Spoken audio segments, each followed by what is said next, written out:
Okay, if we are ready, so we're going to go to item 34, correct? All right. That's correct.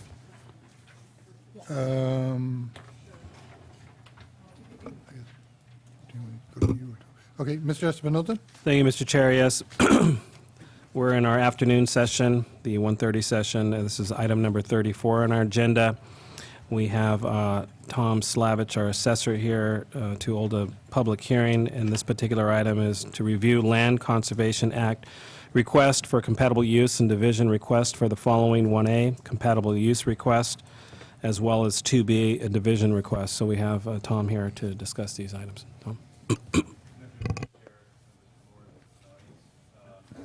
Tom, can you put the mic on? Thanks. Is that better? Yes. It's a lot better. Okay, good afternoon. We have two items on the agenda. The first is a compatible use request. This is the Isha Institute of Inner Sciences. It's assessor's parcel number 121603. It's a little over 62 acres. It's in the Williamson Act. It's contract number 7548. The preserve is located next to San Juan Bautista on Salinas Road. The contract is currently under non-renewal, will be coming out of the Williamson Act December 31st, 2018.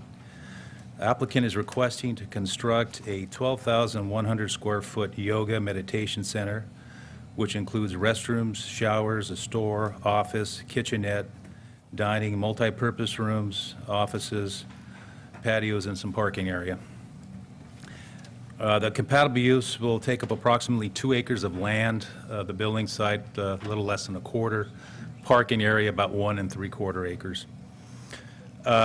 Applicant has planted 14 acres of fruit trees, mainly olive trees, and some other fruit trees as well. All these are under drip irrigation system. They have 3 new wells on site and an old existing well on the property. There's 25 acres that's going to be planned for native trees, and the remaining acres will be in natural grasses.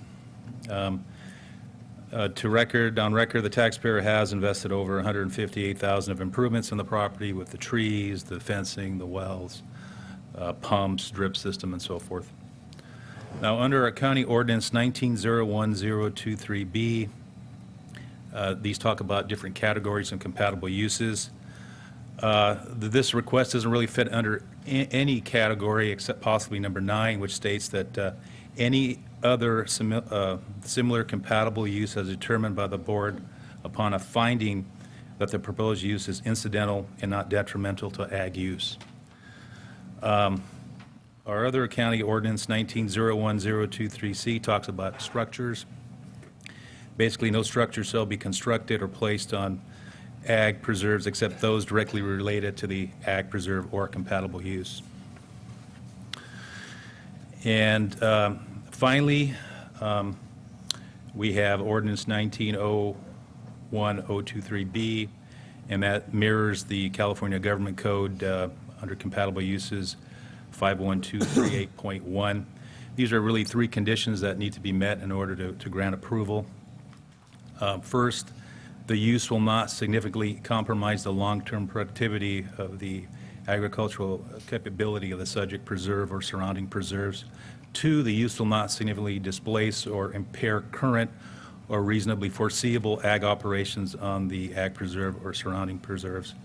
And number 3, the use will not result in significant removal of adjacent ag preserves from agricultural open space use. And in evaluating compatibility, the board shall consider the impacts on non-contracted lands near the ag preserve. Now, a little history. On November 7, 2013, the issues filed a compatible use. The LCA heard that compatible use for a 22,500 square foot meditation center and 5 acres of land for the compatible use. And the LCA committee recommended approval to this board of that compatible use request. Then on December 17, 2013, you heard that same compatible use request, and you denied that compatible use request. So to recap, currently the preserve is coming out of the Williamson Act on December 31st, 2018. It has trees planted on it, roughly 14 acres, under drip. The remaining 2 acres will be used for this compatible use. The applicant has also indicated in their application that a conservation easement is under works that's going to be conveyed to San Benito Land Trust for the entire preserve. That's going to result in the property being preserved for open space forever. And your committee went ahead and recommended approval. However, it was a split vote, 3-3. So, and at this time, I'd like to answer any questions you might have. I have a question, Mr. Chair. Supervisor Barris? Tom, what the ag properties around it, that is one of the criteria that it does not affect or it does not have possibly a negative effect. What else is in the surrounding, I believe for the there's- neighbors, I should say? What are the neighbors? I believe there's one further down the road that's in the Williamson Act. Directly bordering it, I don't believe there's anything in the Williamson Act that touches it, but there is some LCA property down the road, probably maybe about half mile, maybe a mile away. All right. Is there any ag production surrounding this property? There's some residential ag type properties. I believe there's a industrial center across the street. There is some ag properties, but they're not in the Williamson Act that are directly next to it. Okay, and then the other question is, for the conservation easement, how long will this process take? Will this process have to happen after some sort of building happens and it becomes The complete? conservation easement is an option of the landowner, and I believe Dan DeVries is working on that. I'm not sure, he could probably comment on how long that's going to take, but that's something that they would initiate themselves. Okay, and is there a possibility that this conservation, San Benito Conservancy, is that what you called it? I believe it's a San Benito Land Trust. Land Trust, is there a possibility that they could deny that request? That I'm not 100% sure. I'd like to get the answer to that if anybody here. I think Dan DeVries could probably answer that because he's been Okay. working with them. All right, thank you. Thank you, Mr. Chair. There's no Wait till after public Okay, comment. okay, I will open up, now, we're opening up one public hearing at a time, right? Dealing with one of these at a time? Yes. Okay. We'll open up the public hearing. Do we have any speaker cards? Yes, Dan DeVries.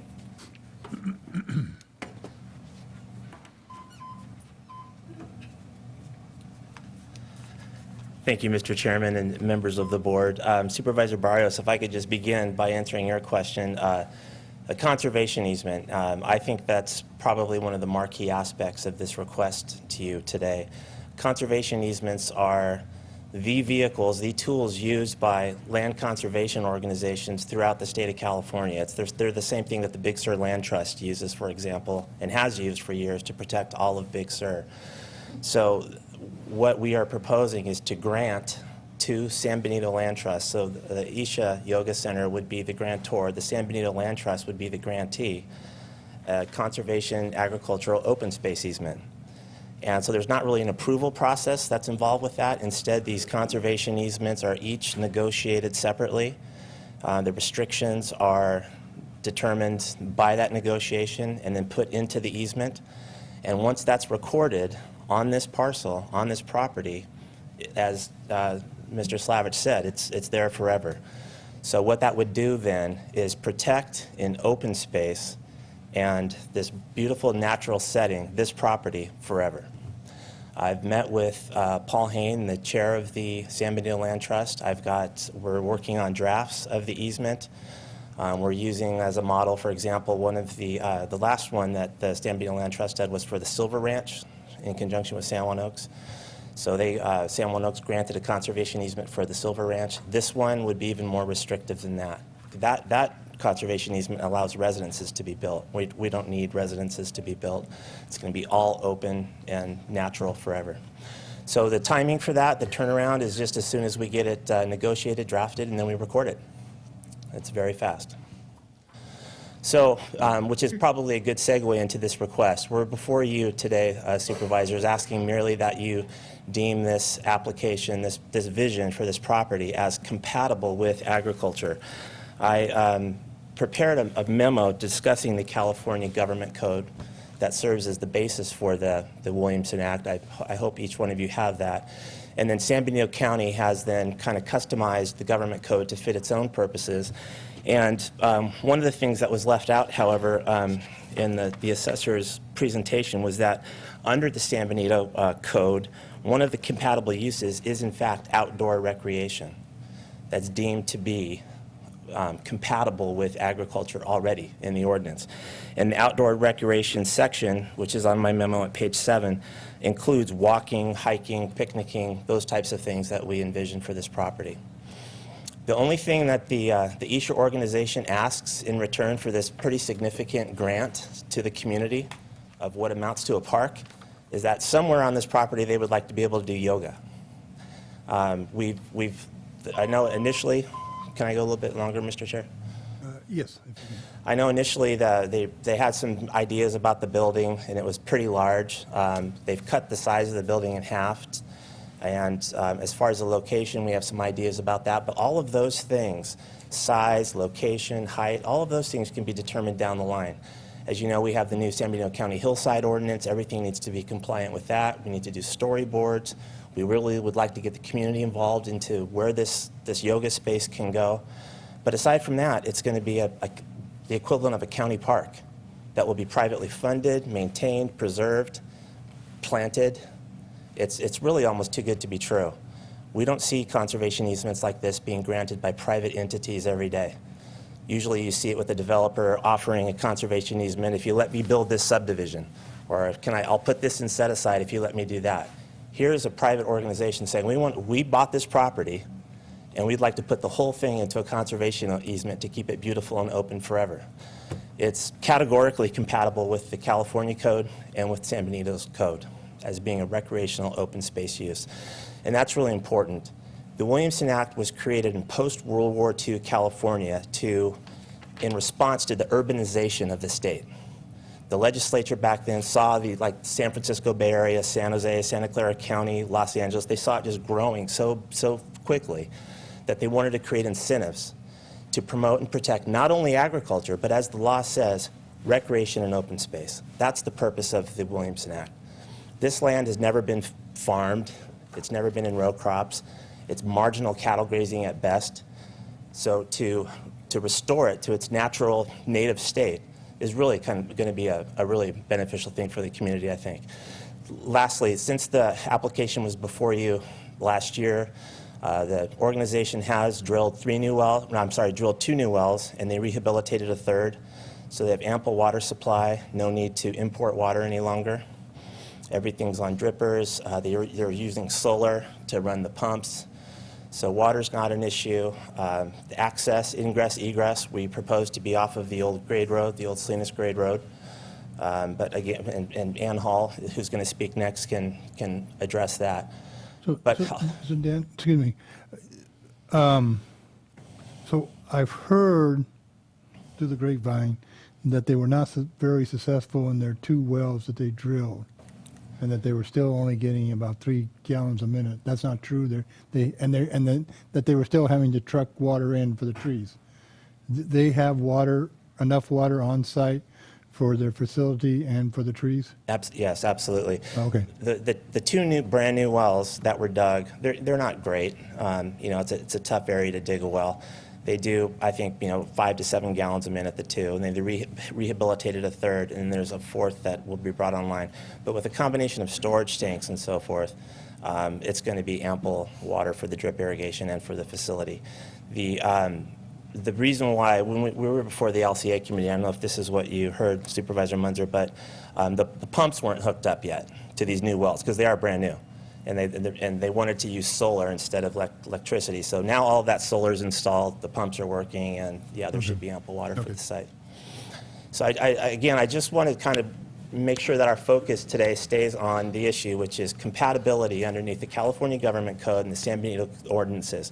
As to pre-designing this project or all those other things that will happen during the process of this application with the conditional use permit or anything else with the Building and Planning Department, all of those issues will be addressed to the satisfaction of the community and the county downstream.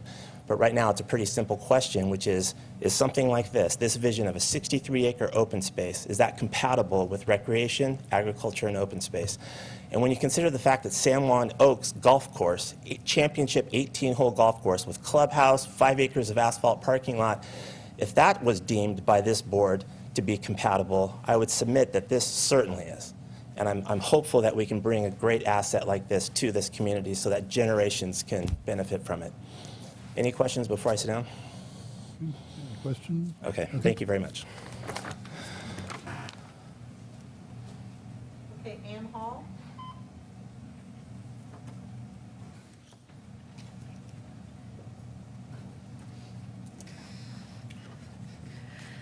Hi, I'm Ann Hall with San Benito Engineering, and I know I spoke to you on this issue before. Again, the issue, as Dan said, is compatible. Is this a compatible use with agriculture under the Williamson Act? And it is our position that it is compatible. They do have more than the 10 acres required under productive orchard at this time, which qualifies as a Williamson Act property. And then the three findings that Tom listed earlier. Will this significantly compromise the long-term productive agricultural capability on the preserve? And we feel adding the yoga center would not affect the ag productivity. In fact, they want this orchard to continue to be productive as part of the environment of the yoga center. The use will not significantly displace or impair current or reasonably foreseeable ag operation on the subject preserve or other surrounding preserves. Again, as you asked Supervisor Barrios, there are no properties immediately surrounding this in the ag preserve, and we don't feel that this would have any ability to lead other people to take their property out of ag for any reason.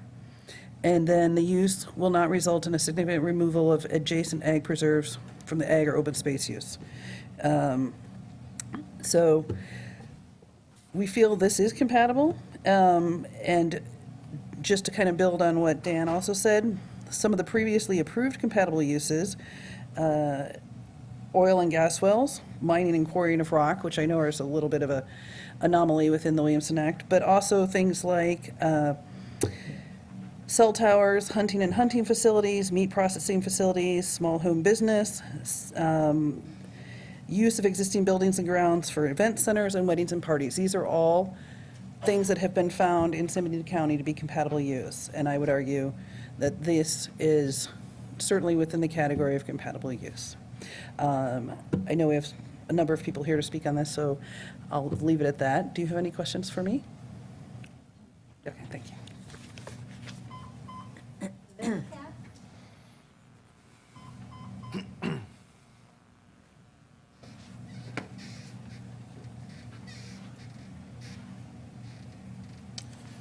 Good afternoon. My name is Venkat Arimili.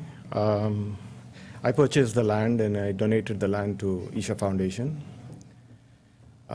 Just wanted to say a few words about Isha and what their goals are and objectives for this land in particular and what the organization does. Isha is a non-religious, fully run by volunteers, an organization that's fully run by volunteers. And all the volunteers are recruited from local centers where the center is established. So they have a center in McMinnville, Tennessee. And so people who in that community, along with people who are interested in pursuing the meditation and yoga that this institution is promoting, they join the organization, and that community runs the organization. So there's no paid people that work for that organization. And it's, the main reason why the founder has decided to promote this yoga and meditation is to improve consciousness of people so they can be better citizens of a community. And that's the only reason. There's nothing complicated about it. It's, I heard people talk about, that there's a mosque being built on this land. I can assure you there is no mosque that will be built as long as I'm alive. My only reason I purchased the land was I wanted to spend time in a space which is green and open and conducive to meditation and yoga. That's the only reason I did this. And there are people in the community in the Bay Area and I bet in this locality that would also be interested in such a space. And the other comment people probably I've heard people make is, oh, they're telling you this, but they'll do something else. I mean, you could take a look at what the center does at McMinnville, and there's a location also in India, in a location called Coimbatore. Both these spaces are either hundreds of acres or thousands of acres. And if you look at the footprint of how much was built and the kind of buildings that were built in each of these locations, it's very clear and obvious what the intent is. And the intent specifically for this property is laid out in the documentation that you have. There's nothing but a yoga meditation center. It's not complicated. There's nothing that nothing that people are trying to slip by you or anybody else in the community. It's straightforward. It's mainly for the benefit of the community. There's no commercial reasons or any other reason that this center is being developed. So I would thank you, and if you have any questions. Next speaker, Shatu.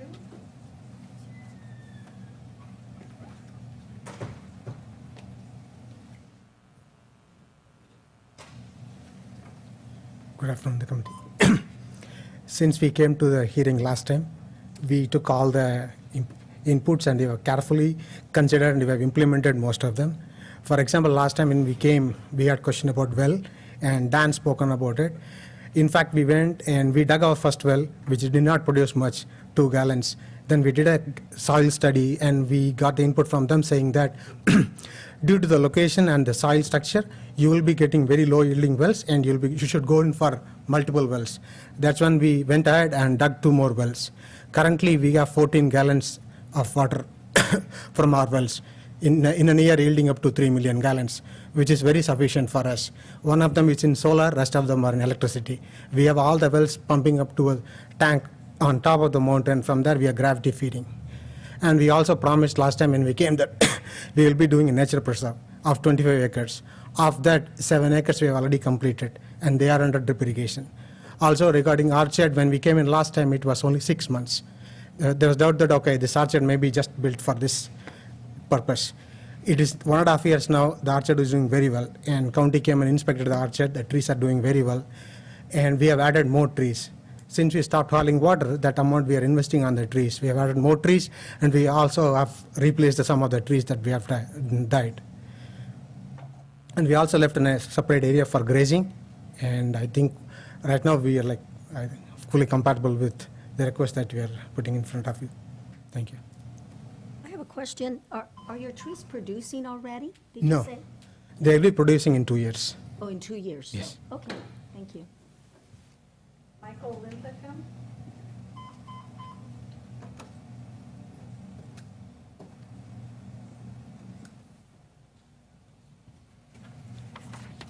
Good afternoon, board members. I'm not a member of the Issue Foundation, but I am a resident of the San Juan Canyon, the local area. I believe personally that this is compatible use of this facility, but more importantly, and for selfish reasons, I'm supporting it because what they're giving us is another opportunity to have a long-term land trust out there that is going to maintain a natural environment without chemicals, without pesticides. In other words, is providing fresh air, fresh water, all the things that we really need, not just in our community, but throughout our state and our country and the world. I don't think we can ask for a better opportunity than is being presented at us at this time. Additionally, their facilities, I've discussed with them, could be used for other services when it's not in their direct use, potentially as emergency sheltering, places to go for additional community meetings, county meetings. Some of you may not be aware, but I'm also now your county community emergency response team program manager. We're beginning to have our first classes in January. The point being, we could use these kind of facilities as part of our training programs and as part of our resources for helping out every member of the county. Thank you. Tony Ruiz.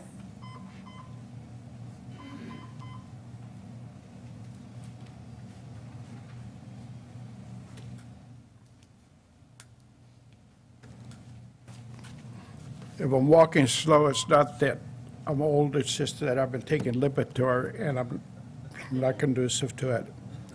But let me take another approach on this, this issue, which I think covers everything people said. The future of communities and the future of resources to sustain communities is based on generally three principles. One is that you build high density so that you increase your assessed valuation per acre, and you build that high density near retail, because that's the second one. When I supported the San Juan Oaks project, which I did in the beginning because they were going to build 200, I said, you got to build at least 1,000 homes so you can have some retail. That's the future, is high density assessed valuation plus retail. The other one is to attract revenues without increasing your overhead, and that's tourism. If I were to be asked to go out and recruit all the good things for this county, I would go out and recruit industry. I want people to come and live here, because you need at least, Hollister has to be at least 45 to 50,000 to sustain itself, and all kinds of different kinds of institutions. And one of them would have to do with creating or promoting health and happiness. Health, because it's one hell of an industry.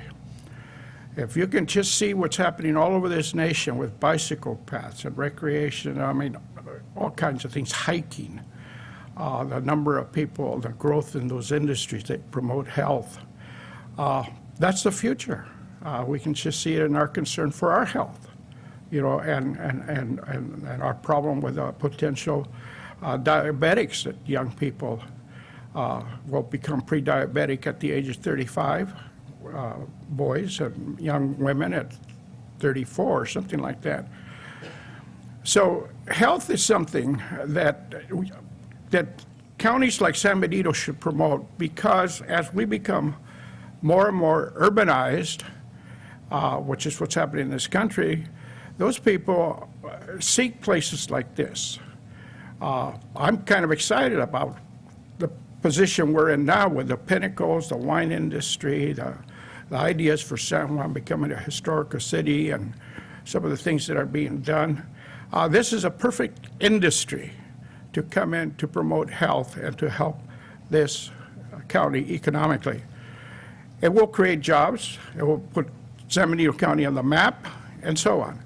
And the last one is that all of us should always be trying to promote happiness. You go to places like this to be happy. There are a lot of places you can go if you don't want to be happy. You can commute, you go visit your in-laws, whatever, you go sit in a bar. But you want to promote happiness, this is the kind of thing you want to do. So if you, like you've said before, you're pro-business, you're pro-environment, I'm sure you're all pro-happiness, even Robert. So I would strongly urge, this is an opportunity that doesn't come by. And like I said, if I were going to go out and recruit things that are positive, this is one of the kinds of industries I would recruit. Thank you, Tony. Ray Sanchez.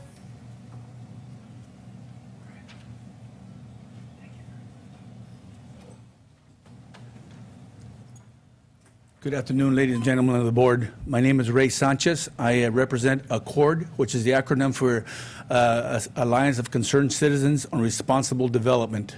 This particular project was brought to my attention a while back during one of our meetings, and I strongly support it because for starters, as an agency, as a group of ACCORD, we do support it. Now, we don't always agree on everything, but generally speaking, the idea of development in San Juan Bautista, in our opinion, is getting a little out of control. This particular project affects me personally because it's actually directly behind my home.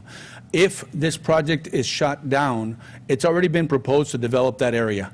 As it is, we are being impacted in such a nasty way where we live that most of us fear we might be losing our residence in due time to eminent domain the way it looks. It appears that powers that be in our community are looking to move all business to our side. We are invaded almost completely around us at this point. We have a hotel across the street, the San Juan Inn, that has been improved, but it has remained as it was before, other than an improvement of the property. So for that, we're glad, and it's good for our community. But everything else that's going on around us is a complete invasion. So I'm a strong supporter of this project. I hope you consider those things. I know that a lot of the laws are in black and white, but as far as our community is concerned, we are really being invaded in a bad way. And I hope that with an agency such as Isha, that you will consider these situations, because you may want to take a closer look as to what's happening around us. So we do not want the development of that property. We are strong supporters of Isha. I thank you for your time. Lori Farmer.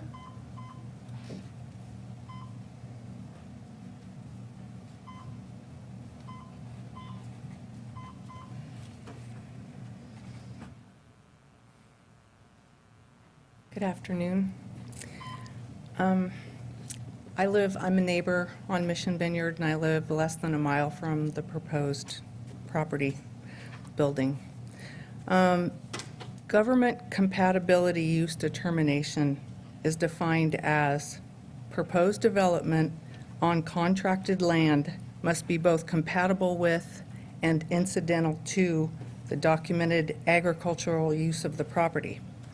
So the question again today is a yoga center incidental to an olive orchard? If not, then Isha needs to go through the proper channels with the county and stop trying to circumvent the process. 1 year ago, the board heard the same request and it was denied. The only thing that has changed today is the size of the proposed building and perhaps its location. I'm not opposed to the idea of a yoga center. It just simply is not incidental to the agricultural use of the property. Thank you. Elaine Raymond.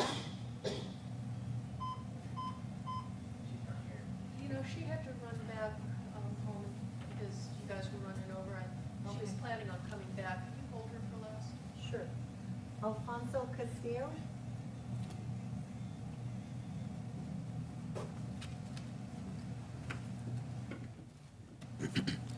Hello, members of the board. My name is Alfonso Castillo. I represent Hacienda de Leal and Leal Vineyards.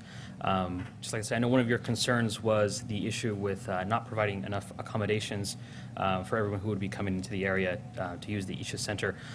We at Hacienda de Leal have purchased the San Juan Inn, completely remodeled the facility, and are working with them to create packages so all of their guests could come in, stay at the Hacienda de Leal, as well as offer it as an additional amenity to any of our hotel guests. And this is kind of coinciding with our main plan of bringing in more tourism to the area and really helping grow San Juan Bautista and San Benito County. Thank you. Deanna Carr.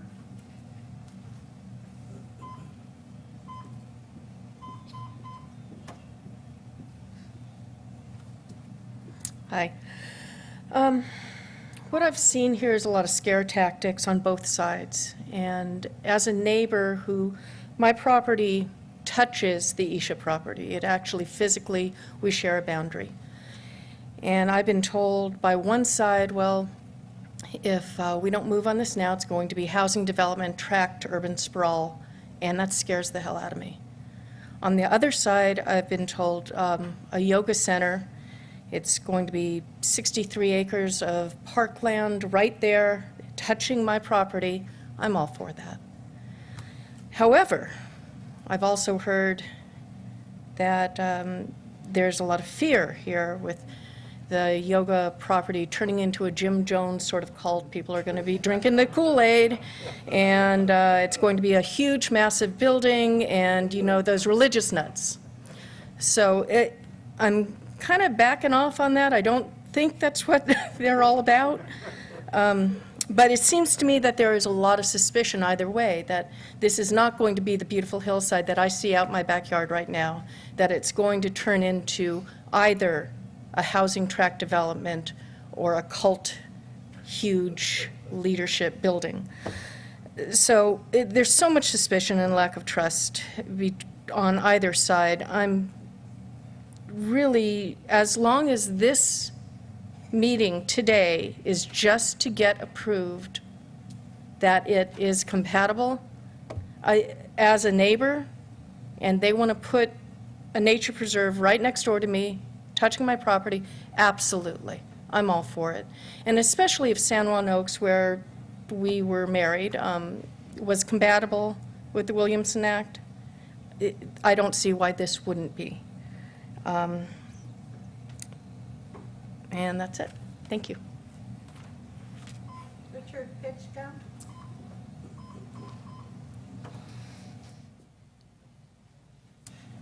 Good afternoon. The Williamson Act reflects a widely shared appreciation for agricultural landscapes. Nonetheless, it's a political document, and I suspect that's why the state made oil wells and open pit mines uses compatible with agriculture under the Act's provisions. At the county level, there's also a political component in how we apply the Act. This is not a bad thing, since it allows us to interpret the Act in a way that reflects local values. In the past, we adjusted our concept of compatible use by allowing a hunting lodge to be built on land under the protection of the Act. In some communities, that would raise eyebrows. But for most of us in San Benito County, this was considered perfectly acceptable. Now a group of people wants to build a yoga and meditation facility on about 5% of a parcel that is under the Williamson Act. It's clear that this facility won't obstruct the operation of the orchard on the property, but is it compatible use? Fortunately, you get to decide in a manner that reflects community values, which is tricky because the community has more than one set of values. Many of us are a bit uncomfortable with the idea of a yoga and meditation center being plopped down in a field that traditionally was pasture, especially since the driving energy for this project is coming from a group of people with roots in South India, a place not many of us, myself included, know much about. I must admit, I was curious to say the least when I heard about the Isha Foundation's proposal, so I visited the site, attended the community meetings sponsored by the foundation, got to know the people involved, and was completely won over. I quickly learned that the people behind this project were educated, hardworking, prosperous, and positive in their outlook. Moreover, I saw that their vision of what they are doing is broadly welcoming to all of us, and people from many backgrounds do in fact participate in the foundation's activities. If you are Catholic, Protestant, Mormon, Jewish, Muslim, Hindu, or agnostic, you are welcome to experience the practice of yoga and meditation they advocate without having to leave your personal beliefs behind. Yoga is not my thing. But I appreciate the open-hearted manner in which the people of the Isha Foundation have approached us. I appreciate how they have made so much effort to respond to the concerns that have been expressed by members of our community. And let's be realistic. Given its location and existing neighbors, the proposed project of the Isha Foundation is a use of their property that will probably be more attractive to the community than any likely alternative. Whether or not you decide to recognize Isha's proposal as a compatible use under the Williamson Act, the property will no longer be under its restrictions 4 years from now. Denying the request will accomplish nothing positive, but just send a message that San Benito is not a welcoming place. My hope is that we will represent ourselves as a community willing to join hands with all people of goodwill. Bill?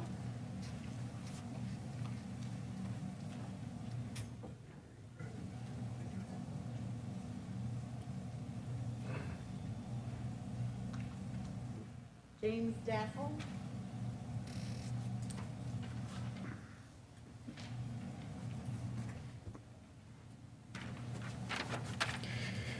Good afternoon. My name is James Dassel, and I live at 1101 Salinas Road in San Juan Bautista. I live right next door and share 1,320 feet of property fence line with the proposed project.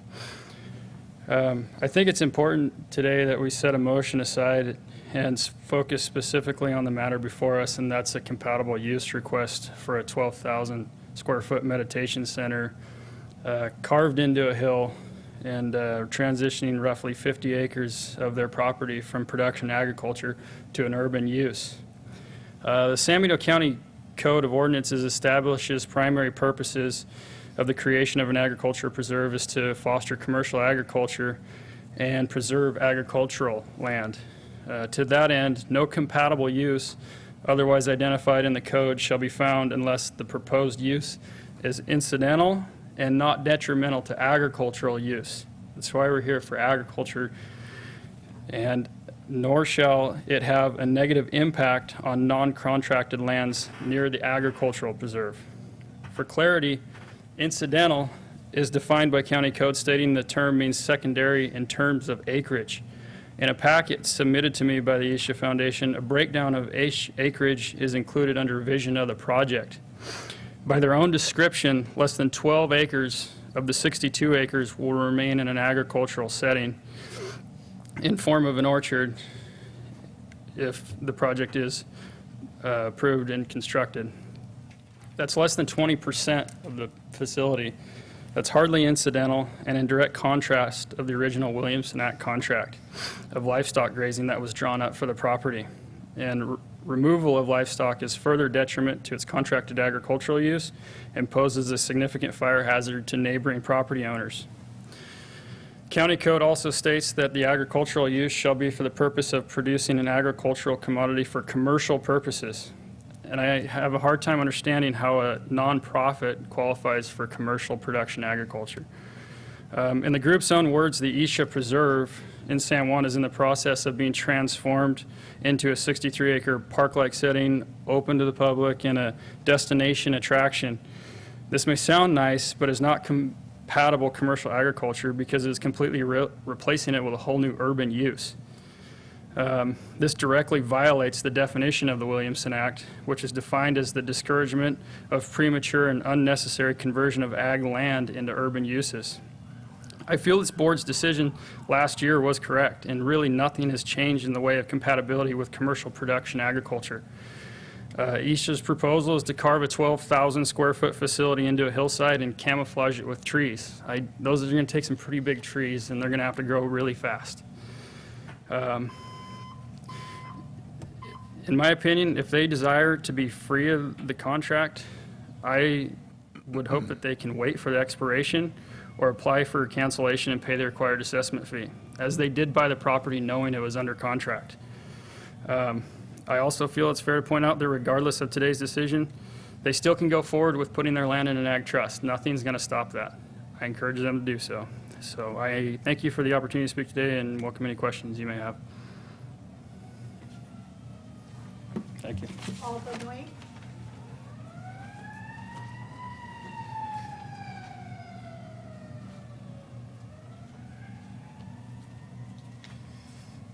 Good afternoon. My name is Paul Benoit, and I live at 4401 San Juan Canyon Road. I've lived up there for 39 years. When I heard Ann Hall, what I want to speak to today is wildlife, but Ann talked about a producing orchard. I called a friend of mine, Dave Brigantino, and I asked him, I said, how long does it take before an olive tree produces? Him and Chris planted the very entrance there at San Juan Oaks. It takes 4 to 5 years, best case scenario, and some trees not till 10. So I don't see how trees that were planted in the last year are going to be a producing orchard. I have a hard time believing that this is a preserve by any stretch the way it is now. These high fences that have been constructed that probably equals probably 1/3 of the $150-some-odd thousand that were spent to improve this property. The state of California, when they fenced off Hollister Hills to try to mitigate their hog problem, changed the whole pattern of the migration of these hogs, as did Randall Graham at Bonnie Doon when he fenced off at a cost of about $180,000, the 179 acres that he bought from Sagrado Corporation out of Texas. There's no way to build high fences and have wildlife. There's not any wildlife preserve in this area, including Point Lobos, Hastings Natural Wildlife Reservation, or San Luis, that has a high fence. The reason for that is absolutely because of the graduations in the wire, it's impossible for even the smallest animals to migrate or get to their areas and feeding areas and their watering areas. The only way to mitigate this is to completely remove the fences. I myself have found dead deer fawns in the spring up against this type of wire fence because they can't get through it. I don't believe that this any way, shape, or form qualifies for any exclusion under this William to get out of this going through the entire 2018, letting their expiration date, or buy it, like James says, just buy it out, pay the fine, and let it go. The way it's right now, it's absolutely not compatible. That's all I have to say. Thank you. Tammy Adam?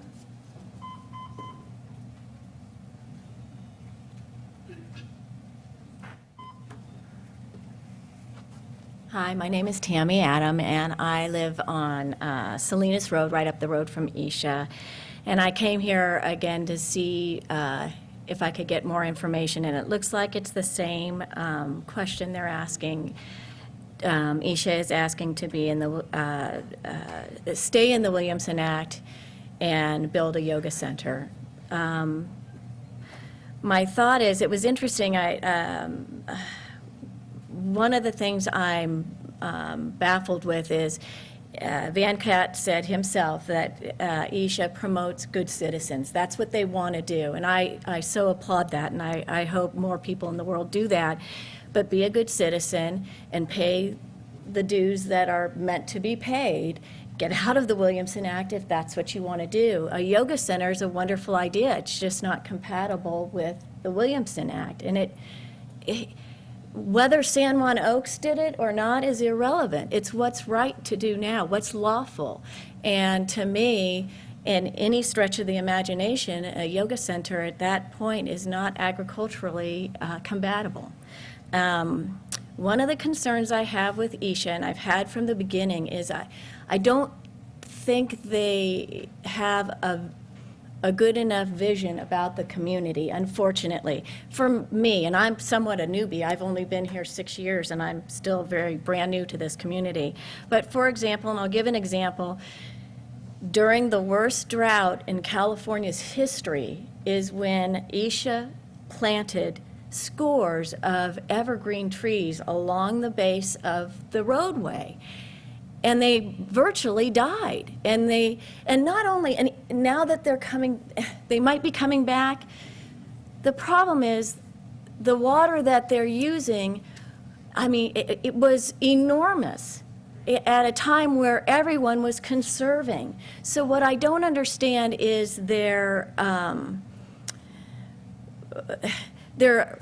want to be part of the community, their desire to be good stewards of the land. I don't see it, and I want to see it. I'd love to see that that property become a conservatory. I think it would be wonderful, but I don't think you're doing it. And the fact that the creek was destroyed to make the orchard that you did, it doesn't make sense to me. So my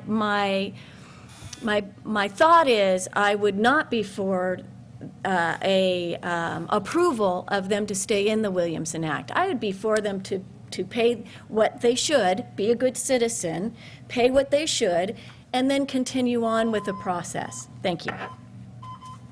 Jim Adam?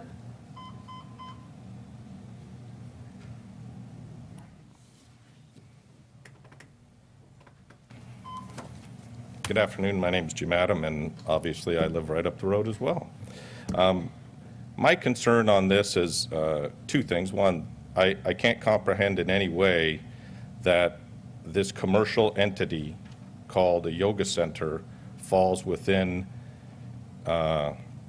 compatible use. It seems to me like it's a moving target in a lot of ways, and I can appreciate that they have a concept of the development, but don't mistake that Isha is the developer. They are doing exactly what Dan DeVries said other developers do. We'll give you this open space if you give us this yoga center. That's the exact same example. And I don't want to see that happen in that area. Today is the very first time I've heard that there's going to be a commercial store. That's a commercial entity. That's not at all compatible with the concept of agriculture. So that moving target is the thing that concerns me. Again, the fencing they put up is irregular for the area. The trees they planted, irregular for the area. It's a lack of local knowledge that makes me very concerned that the project won't turn out as promised. That, though, is something to be discussed later. The reality is putting in a commercial entity, not a recreational entity, it is a commercial entity that has a retail store, doesn't meet compatibility, and this open space as defined does not actually even meet the open space requirements of the LCA. There's nothing in it. They'd have to have a wildlife study that from the state in order for it to meet that. In no other way, if you look up what the open space definition is, does it meet that? So yes, it would be great to have an open space there. I don't have anything against a yoga center. I have something against the moving target that is the yoga center. So I am concerned that they haven't chosen to just buy their way out of it, wait the 4 years like everyone else would. I would love to be in the Williamson, but I don't have the acreage that allows it. If they want to be out of it, they can purchase their way out. They can do what it takes to get out of the Williamson or wait the 4 years. At that point, they're free to do as they wish. But it makes no sense for the county to acknowledge what might as well be a video arcade by definition. But you could just say, I want to put a video arcade inside my olive grove. Same difference. So I don't see the counties recognizing that as compatible use. Thank you very much. Mary Shaw Perone. Hello. I live a few miles away, I guess, as the crow flies, from the proposed projects. I thought I would speak about this. I've lived in the area for almost 30 years. And I also want to point out that a few years ago, I had my son go to Mount Madonna School. So I had even though I'm not I don't do yoga on a regular basis, I'm not Hindu, I had a firsthand experience with a yoga center and saw the benefits. Just because my son went to the school that was started there, it was not a religious school, had a great education, but I really felt it was a great group of people who really brought a lot of value to that area, and I was actually quite impressed with the economic development that Mount Madonna has. I don't know if many of you are familiar with it. It's a place where a lot of people go for retreats. They're not people who are going to be partying a lot. It's a very quiet group.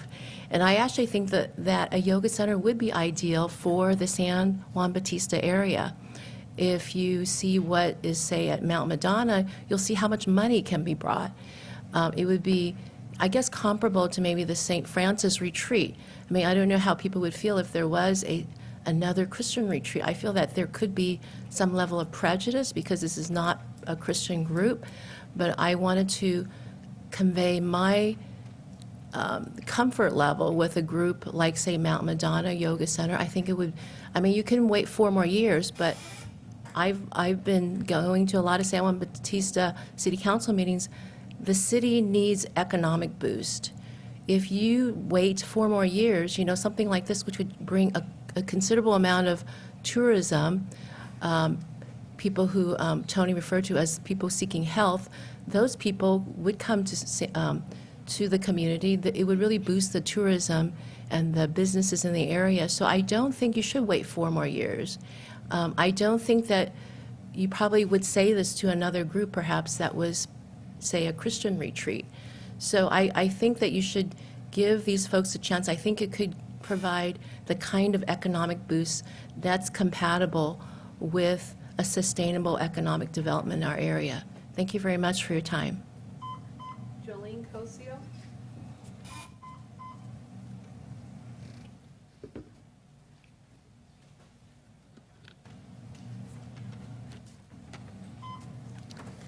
Hello, I'm Jolene Cosio. I live in San Juan Bautista, and until 6 o'clock roughly tonight, I am on the city council.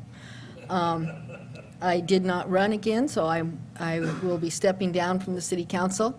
I'm a little uncomfortable speaking because I am on the city council, and I really don't understand your planning commissioner, Dan DeVries, being involved in this project because he's on the county planning commission. And, you know, ethically, we should all be taking a back seat. But I am going to just say a few words about this because I agree so strongly with the ag people who have spoken, the Dazzles and the Adams, and that this is probably not a compatible use. It's up to you whether it is a compatible use. I have absolutely no problem with a yoga center under the right circumstances, if they buy their way out or if they wait. I'm a very strong supporter of the Williamson Act. I worked in ag research for about 30 years. I've been in this area for about 30 years. I don't think that this is being gone about in the proper manner. I'm also unhappy that although, a year ago or maybe a year and a half ago, the issue, people did have a meeting at the community center and invited San Juan Bautista, but that is the only interaction that they've had with the city of San Juan Bautista. Accord certainly doesn't represent the city of San Juan Bautista. In fact, they sued the city of San Juan Bautista. Dan DeVries certainly doesn't represent the city of San Juan Bautista because he was also involved in all of that. To say that any citizens of San Juan are involved, I don't think most of them know what's going on here. So it's a steep hillside. It's got issues. I have issues with putting in septic tanks anywhere near our wells because we already have a nitrate problem. So I think there will be issues down the road when they do develop, because I think they will. And I think this is probably a wonderful project. But I don't think that it means that they need to be granted their way out of the Williamson Act just because it's a good project. It needs to be looked at very, very hard. And there will probably be long-term economic benefits. There will also be a great deal of costs to the city of San Juan Bautista, traffic and other issues. Thank you. Elaine Reyna.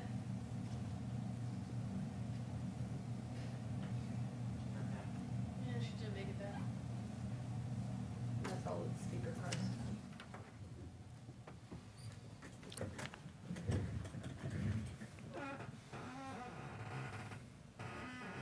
Jerome Peters. Okay.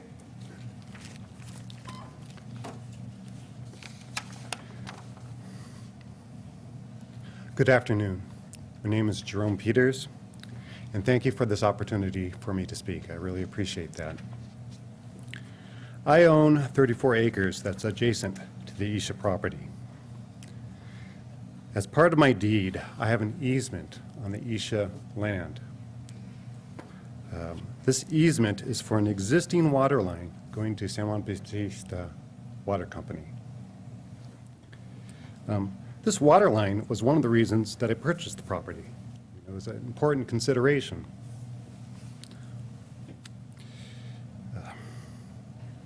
The easement is for maintenance, repair, and replacement of this water line. For some reason, and I just can't understand, Isha decided to plant 96 redwood trees on the easement. Not next, but on the easement. And the whole idea of having an easement is so that I have access to it. Now, how is that environmentally friendly, smart, green? I mean, these trees, it's not their fault that they're planted there, but they purposely chose that. And and it really kind of bugs me. You know, it's all this kumbaya and really smart engineers. But they signed the easement in the first place.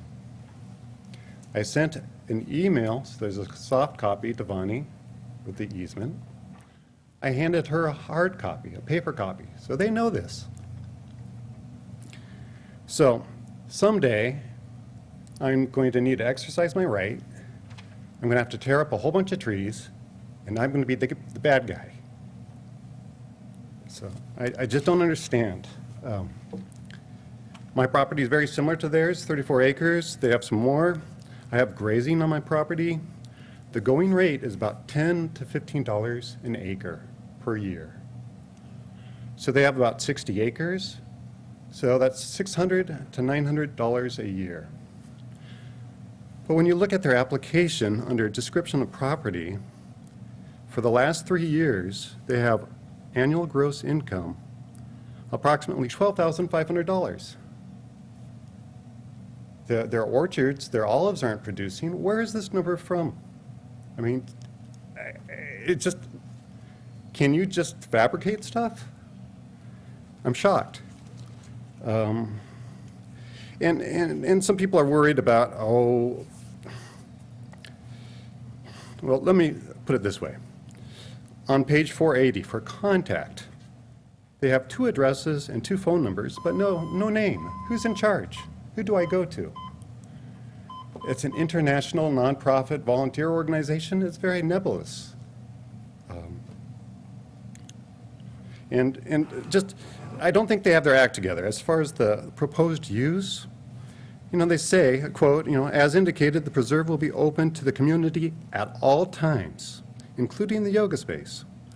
And then right below that, this is page 483, daily access and use will be limited as follows.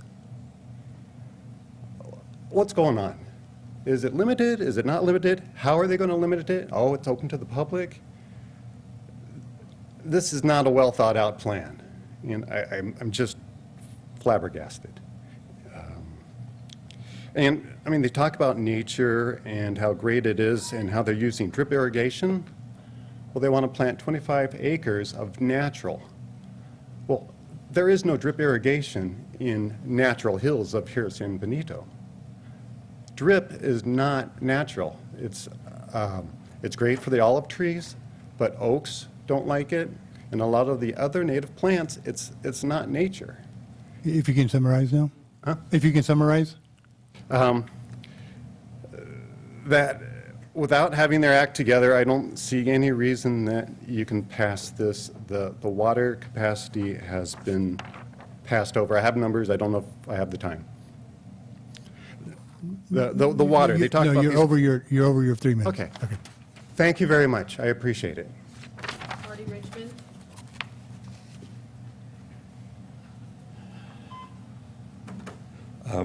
Marty Richmond from Hollister. Obviously, I don't have any land there, and I have no dog in this fight, but I just want to clarify a couple of things. Maybe I can ask. I think the board should clarify a couple of things. The first, I should say up front that I have problems with the Williamson Act. Anyway, I know that's heretic around here to say that, but there's a lot of land in the Williamson Act throughout this county and throughout this state that shouldn't be in the Williamson Act because, you know, it's vertical. No one's ever going to develop it. No one's ever going to grow anything on it. We know that. So basically, it's a buy-off, like a lot of things. In this case, it's a buy-off to agriculture. But, you know, that's the way the state goes. They give somebody a break for this. They give somebody else a break for that.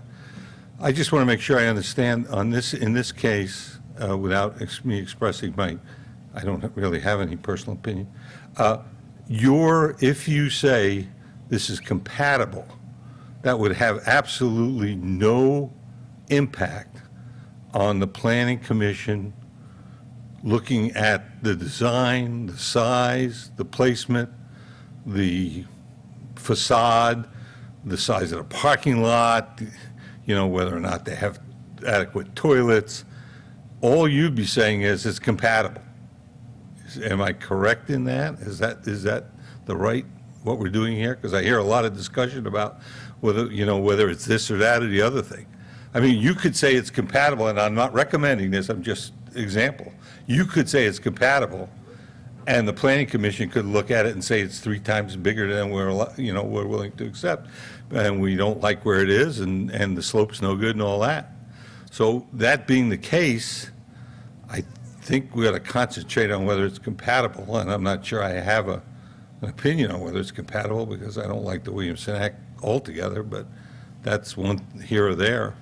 That's neither here nor there. I just want to concentrate on what you're ruling on, whether it's compatible.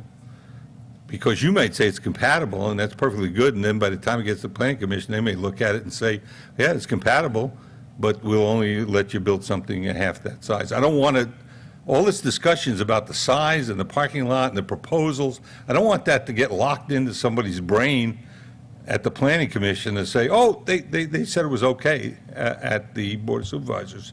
You're not ruling on any of that. Am I correct? Correct. Thank you. Yes. You are correct. Bonnie Ball.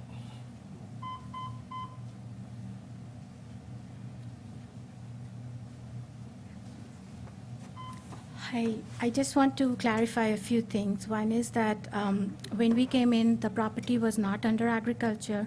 We brought in the orchard, we put the orchard, and though we were under no obligation to plant trees, but we have planted more than 7 acres of native trees last year, and we are already gathering trees for this spring, which will cover another 7 acres. So we have a vision, and we are working very hard day in and day out to achieve that vision. We have already only been around 2 years. So you have to give us a little more time when you see the full picture. But you can ask anybody as to how much hard work we are putting, the volunteers day in and day out. Secondly, about the fencing, we have promised that within 2 years we will remove the fencing where the native trees are. We have kept it only to protect the trees for now. But native trees don't take very long to take root, only 6 months to 1 year. But the orchard will stay under fencing because we put it only once we saw the deer, and deer love olives. So we will have no orchard if we don't have the fence. So just for that reason, orchard will stay under fencing. Rest of the fencing we have promised that we will remove in 2 years, which we will. Mr. Chairman, I need to ask a question of this person. Thank you. We've had a couple of meetings, I think, in private and Yes. the last time you were here. Yes. And, I personally don't think what you're trying to do is necessarily a bad idea for the area. But why don't you just, buy out of the Williamson Act, and then this way you're able to submit your application. You have 4 years left. It's incrementally going up. But what prompts you to look for a compatibility rather than it would be so much easier and certain to just go ahead and pay the penalty and go out of the contract? When we came in, we are not against Williamson's Act. We have full faith in the Act. And what we thought that our vision for the property, it aligns with the Williamson's Act.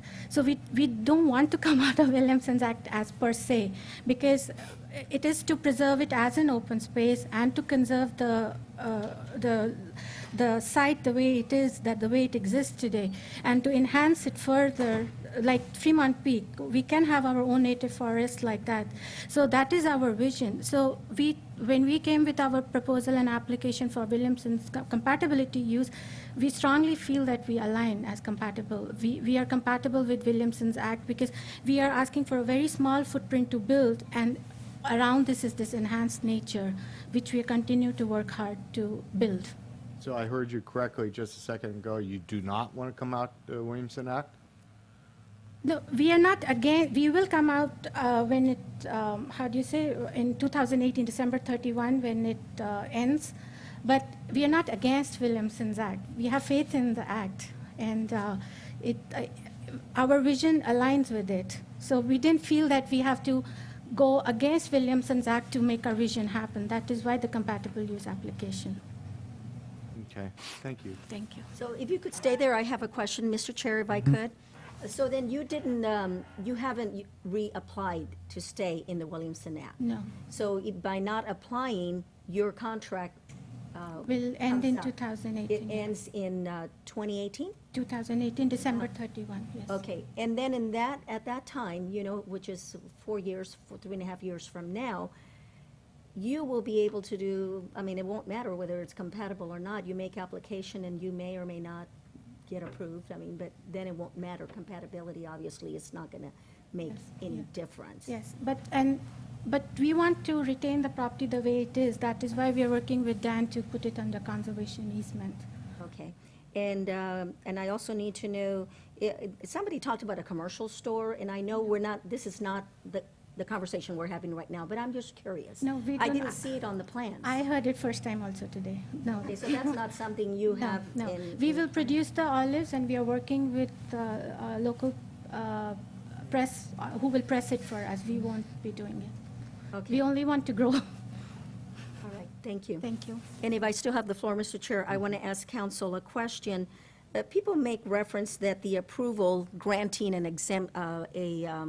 compatibility grants them out of the Williamson Act. That does not happen. All we're saying, if we were to do this, is that it's compatible, but that would have nothing to do with them staying or not staying in the Williamson Act. Right, it's It simply a doesn't grant finding them. that the use that they're proposing is compatible with the Williamson Act. Okay, but it does not grant them out of the Williamson Act No. in any way, shape, or form. No. Okay, And thank you. if I could add to that, it just enables them to submit an application to the planning department. They may not get approval for this anyway, or there'll be some conditions placed upon the project. Well, It's there will not be. a- They'll have to file a normal application, pay all the application fees, go all through the CEQA review. I don't know what level of CEQA review is appropriate, but it could be as high as an environmental impact statement or report. So decision today is just there's only one decision in front of the board. Is this proposed use compatible with the principles of the William Act? Can the board make the findings that Tom mentioned at the beginning? If it can, then the applicants can proceed forward with their application. If they can't, if the board can't make those findings, then the applicant cannot move forward with this particular project. Okay. We're So they still come out under of the the public, Williamson we're still under the public hearing. Is there anybody else that would like to address the board on this item? I could just clarify one thing, Kerry. James, you've already had your time. Anyone else that would like to address the board on this item? Seeing none, I'm closing the public hearing. Are there any other questions of the, Mr. Chairman, I have a question for Tom. I still don't find that yoga and the meditation center is compatible with agriculture and with the olive operation. But Mr. DeVries and I had a meeting last week, and he presented sufficient evidence to me at this moment that possibly maybe I should be looking at it as a recreation property. I think that's the only way I could reconcile it in my own mind. I feel pretty strongly about the Williamson Act being a tax subsidy. I have no qualms about it being a tax mechanism for family farms and ranches, but in our ordinance and the state ordinance, it does state that open space and recreation uses would qualify for this, subsidy. How do we view the property today? Is it a recreation property? Well, first of all, your question regarding those three different types of uses, our ordinance specifies, an ag preserve as producing agricultural products. That's the main thing. There's a minimum size requirement. So for an orchard row crop, roughly 10 acres or a vineyard. When you get into dry farming, there's a 40-acre minimum. Grazing, there is a 160-acre minimum. And each of these categories has a gross income requirement that is $3,500 gross income. And that's the money that's generated from the ground. You know, if it's cattle, you know, how much you're getting for the cattle. Row crop, you know, how much money you're getting for the row crop. Same thing with the dry farming. This property went into the Williamson Act in 1975, okay? And in 1975, I was around, but I wasn't around here. The ordinance was probably pretty light back then, so anybody could get into the Williamson Act. It would not meet today's ordinance as grazing. The 62 acres would not meet it. It would meet today's, with the 14 or 12 acres of olives that they planted, it would meet the minimum requirement. The $3,500 of gross income is pretty much postponed for at least 4 years or so until you get a crop, you know, from the olives. But the initial investment is the way pretty much the money spent on planting the olives, the drip, pretty much counts for the $35 worth of gross income. Okay. And so we wouldn't audit, and I fill out that survey every year for Williamson and Santa That Clara. pretty much is a survey we sent out because we want to know what's being done to the property. You know, have you done any improvements? You know, are you renting the property out and so forth? You know, so every year we get that data, and then we look at it, and if the rents are going up, then the Williamson Act values are going to go up, because the Williamson Act value is based on what the land would rent for, based on the use. And so the proposed structure doesn't have to have anything to do with olive production? Well, that's kind of your determination and your take on that. The recreational uses that we have in our ordinance specifically talks, and these ordinances were written, you know, many years ago, but walking, hiking, picnicking, camping, swimming, boating, fishing, hunting, parks, or other outdoor games or sports. Okay, it doesn't really mention meditation centers, so it's really up to you as a board to see if that meets the criteria for recreational use, if that's the route you're going. But the other major thing you have to look at is it incidental and not detrimental to ag use. Mm-hmm. That's, you know, one of the things I talked with Dan about was that it, you know, I really want to see this property come out. You know, I don't think it's, you know, I feel the Williamson Act was meant to be, you know, a taxing mechanism for production agriculture, and, you know, I see with, you know, with some of the documentation that we were presented with for this item today, that it's a lot broader. Well, some of the compatible uses that were done in the past, the golf course, I think that was in the 90s, and I think that was kind of being done throughout the state. The golf course would not be, no way would it pass as a compatible use in today's world. No. And here's the other problem I have with that frame of mind that I have. If, you know, under, you know, the stipulation that we approve it today, and with the condition that they do not renew into the Williamson Act, and they come out, but, you know, do we set a precedence for items that are questionably compatible with other properties that are coming out?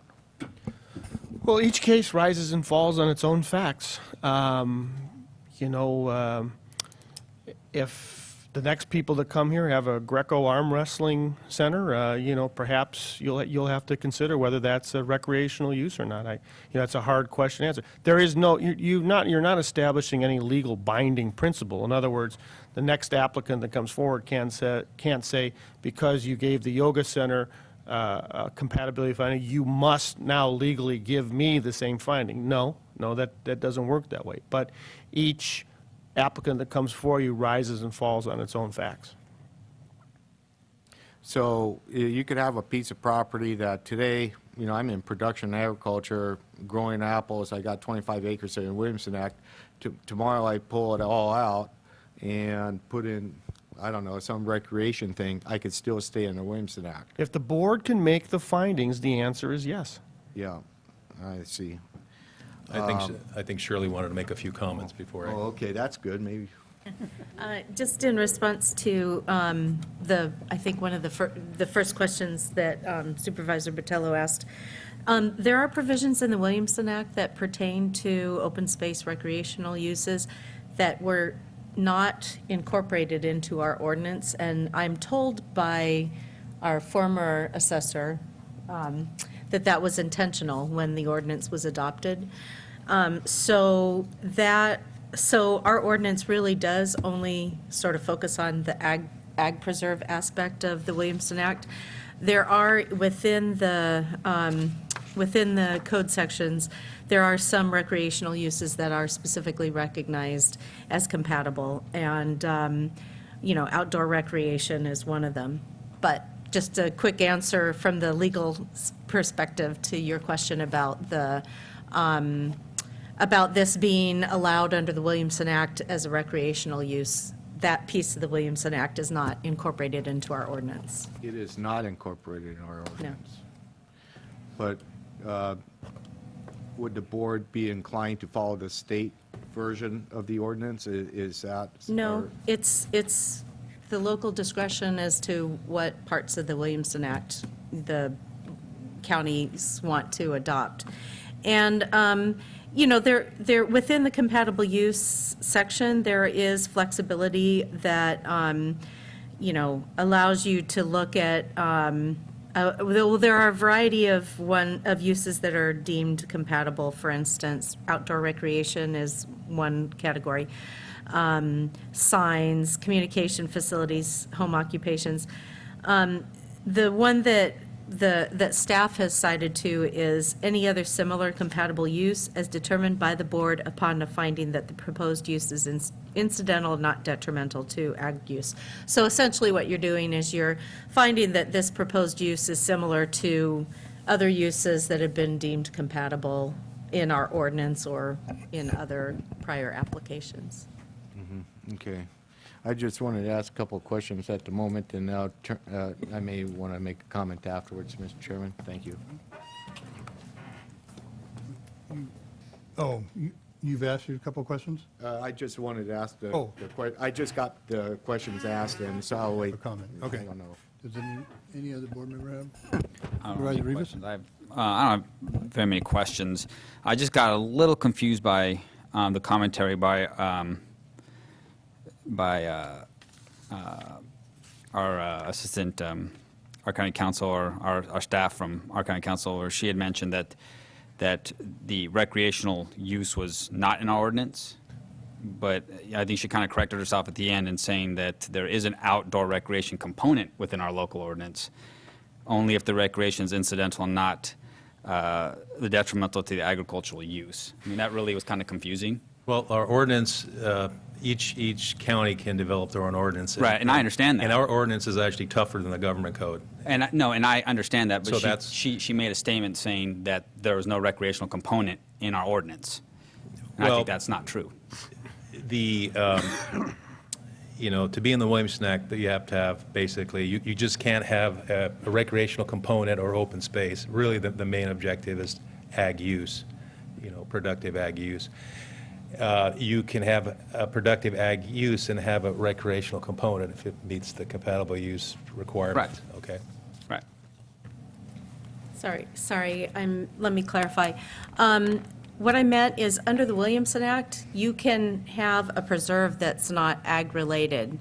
It's related to open space, and that's the piece that the board, back in whenever it was adopted, opted not to incorporate into the local ordinance. Right. Yeah, so the comments I have to make is, we could sit here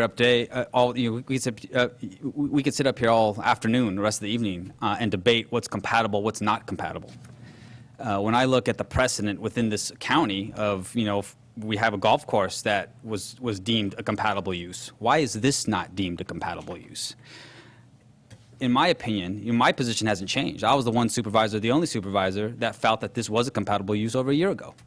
And I think it's refreshing that you have a group of people that have come back to a board that almost unanimously said, hey, it's not a compatible use, and they made changes. You know, these are people we want to work with. These are people we want to invite to our community. Thank God it's not a Citadel, you know. They're sticking us with a $260,000 bill because of their actions. But aside from that, in my opinion, this is extremely refreshing that you have a group of people that were almost unanimously shut down, and they've come back, made changes. They've improved on their concept. They've improved on their project, or hopefully a project that will come forward. And in my opinion, like I said, my position hasn't changed. I think that this is a compatible use. But not only that, it is compatible. It should be compatible with our goal as a board. It certainly is compatible with my personal goal as a supervisor, that this is something that can enhance and to diversify our recreational opportunities in this county. It can boost our local tourism, and it could generate new revenue, future revenue for our county. I mean, this, in my opinion, is a no-brainer. You know, I heard arguments, I understand the arguments, that they have to pay their dues. And when I hear that, my head kind of spins, because I invite you to look at some of the decisions that this board has made, and you'll realize that half the county hasn't paid their dues. You know, I wish that Mr. Chambers, you know, I wish that Mr. Chambers out there, when he built the structure illegally, and said, hey, he didn't pull any permits, he didn't go to the planning department, he just built the structure and said, hey, it's I'm using this structure as an ag exemption. So rather than asking him to pay his fair share, what did we do as a board? We cut him a deal. In my opinion, there's nothing wrong. This is absolutely a compatible use, and I think this is the direction we need to move in. Thank you, Mr. Chair. Mr. Chair? Supervisor All due Barrios? respect to Supervisor Rivas, I don't believe we cut him a deal, but that's another argument. A year ago... That's off agenda. I know, that's not on the agenda, but I had to say it. A year ago, there was a 22,000 square foot building that came before us. There was an unclear vision, and there were no immediate plans to conserve this property in perpetuity. That has changed, and like Supervisor Rivas said, it's a smaller footprint. They went back to the drawing board, and they made it to be more compatible. They planted the trees, they did this, they did that, and now they have plans to preserve it under the San Benito Land Trust, which was not there the last time. At least if it wasn't, maybe it was an idea, but now there's a commitment to do that. I believe that it's compatible now because it is incidental and not detrimental to ag is one of the ways that we can go and look at this. The condition of approval for me would be that the conservation easement be conveyed to San Benito Land Trust and that it doesn't go forward unless that happens, or it's going to happen with certainty. And also that the open space is preserved and that there is the removal of fencing, because as somebody said earlier, you put up a fence, you're not going to have a natural, site for animals, and you're going to block them out. So I think if the fencing comes out, now the question now that I have with that in mind is I need to ask council if we can say that that is the criteria. We'll give you the compatibility, let's just say, we'll say that it's compatible, but you don't come back and try to put a bigger size building. You convey the property to the San Benito Land Trust, or whatever it's called, and you remove the fence. Can we have that, can we stipulate those things before we approve? Yeah, I think you can say that it's conditioned, the finding of compatibility is conditioned upon the following. I know there's Supervisor Botello already mentioned one condition that he thought was important was that they not renew for the Williamson Act exemption when that expired. So perhaps you would want to make that a condition of approval. And Supervisor Barrios, the taking the fence down, they have to remove the fence within a certain time period. I think you could probably do so. You can condition it. Just let's keep track of all the conditions you want on it. So when we make the motion, I've we gotten can. written down. Okay. So I'll convey them again. So, okay. Thank you, Mr. Chair. Supervisor Botello, are you? Yeah. Well, I do have mixed feelings about this. I really, really do. Somewhat baffled on the recreation component of it, but as far as I'm concerned, at this point in time, maybe it's time to go ahead, find this compatible with conditions. A couple that Supervisor Barrios mentioned, one that I mentioned, and allow this go through the planning process, which will be, the San Diego County Planning Department, as well as the City of San Juan Bautista. It's clearly in the sphere of influence, and county policy is that the City of San Juan has to be a big player as far as the approval of any project within their sphere. I think there's a number of infrastructure issues and services that need to be answered. It definitely, as far as I'm concerned, from my perspective, it needs city sewer, it needs city water, it needs road improvements, and and naturally that the projects that have to work with San Juan to accomplish those needs. And I don't know if there's a project of this type needs to be annexed because it's in the sphere of influence, and also it's receives city sewer and water, at least from my perspective, and not dictating San Juan, of course, but it absolutely, there's a process here that's going to take time. They're not going to build the yoga center next month. It's just one of those things. But I'm going to support this today based on conditions that we've kind of talked about at the dais here. And I too have mixed feelings about this project. In my district, I have a developer, and Isha, in this case, you are a developer. And that developer has not been a good neighbor, and we have many issues over that fact. And I'm seeing a little bit of this today. And I only heard one side of the story, but if you're planting trees over the easement of a neighbor's water line, that is not good neighbor. Those trees will affect his water line. He will have to come in, dig up those trees to service that water line. And again, having only heard one side of the story, to me that's not being a good neighbor.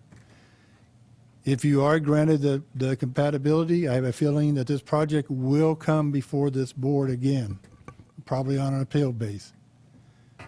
If the size and scope of the project is changed, if it is increased back up to what it was, because right now we do not have a project before the county, I will not look favorably upon that project at that time. I mean, I'm hearing from county council we can put the conditions of compatibility on this, but I'm afraid I failed to see how we're going to enforce it. Because once we deemed it compatible, then they can go forward with their project. And whether they remove the trees or, remove the fences, or any of the other conditions, we're not going to have any say over that matter anymore, unless I'm missing something. Well, ultimately, I think it would be, these conditions would also then appear in any conditional use permit or any permit that was given in the projects. They would have to. Okay. So we would roll them over from here into the conditional project. use Yeah, permit. the actual project. All right. Okay. And that's where you would get the binding. All right. Okay. So anyway, like I said, I would just really encourage the applicant to do everything they can to be a good neighbor, and to hear what your neighbors are saying, and respect easements that are going through your property. With that, unless there's some other board member that... Well, excuse me, Mr. Chair, I'm going to support it. I was one of the no ones last year, and after reviewing all the information and the comments from the public, I'm going to support it. I think we need to move forward and allow it to go. What's the pleasure of the board? Okay, I guess, yeah. I'm going to give Supervisor Botello my conditions so that he can state them on the motion. Thank you. They're the three. I'll make a motion to direct staff to return to a future meeting with the findings that this request meets the criteria of San Diego County Code, Section 19-01023B9, C and F, the California Government Code, Section 5123.8.1. Who wrote this? Shirley?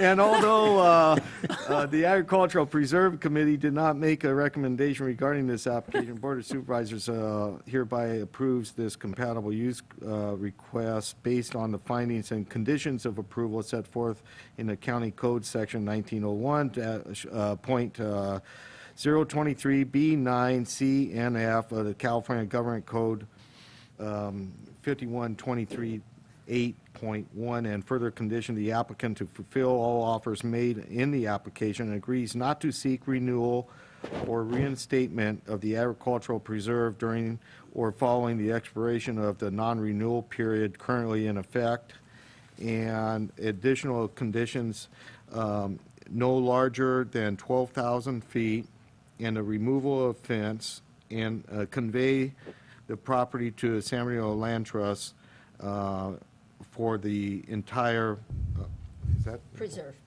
Preserve. In other words, so the full 63 acres, is that what's there? 62.77. 62.7, that the entire property goes into the The land entire trust. property goes to the land. Second.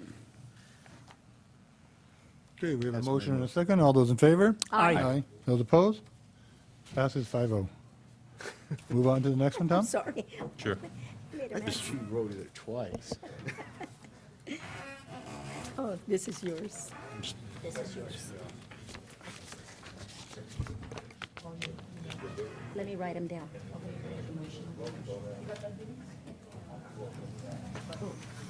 Just writing some notes. Gotta clear the room anyway.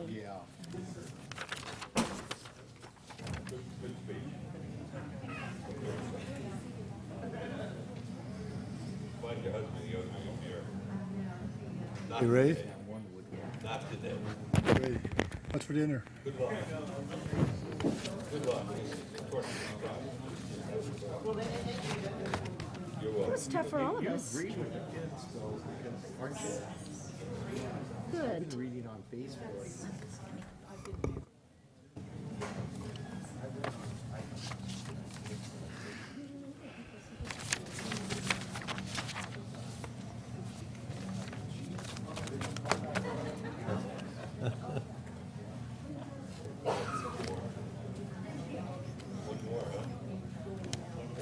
Yeah. Let's vote no and get the hell out of here.